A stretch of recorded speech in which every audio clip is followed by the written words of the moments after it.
think it's important that our view be clearly understood. We do not seek to keep Chinese investment dollars from flowing to countries that need those investment dollars. What we are cautioning countries is to look carefully at the implications of the level of debt, the terms of the debt, whether the arrangements around that financing are in fact creating local jobs, local capacity, or are the projects being carried out by foreign labor being brought to your country? Is the structure of the financing such that you will always be in control of your infrastructure? Are there mechanisms to deal with default in a way that you do not lose the ownership of your own assets? These are national assets, whether they're ports or railroads or major highways.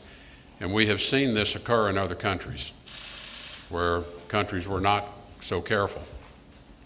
And as a result, they got themselves in a situation where they ultimately lost control of their infrastructure. They lost the ownership of it. They lost the operatorship of it. And that's the caution we have. There are very well-known international rules and norms, well-known financing structures to deal with unforeseen circumstances, and I think we're cautioning countries to look carefully.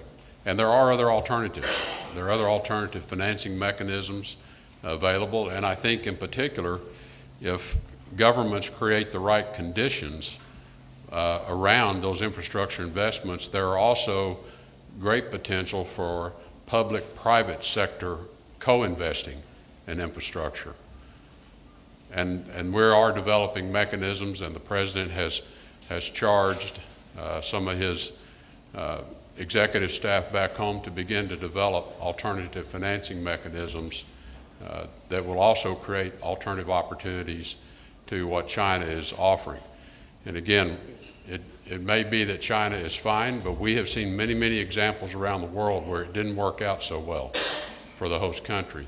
And as friends of all countries, we're just asking, be careful.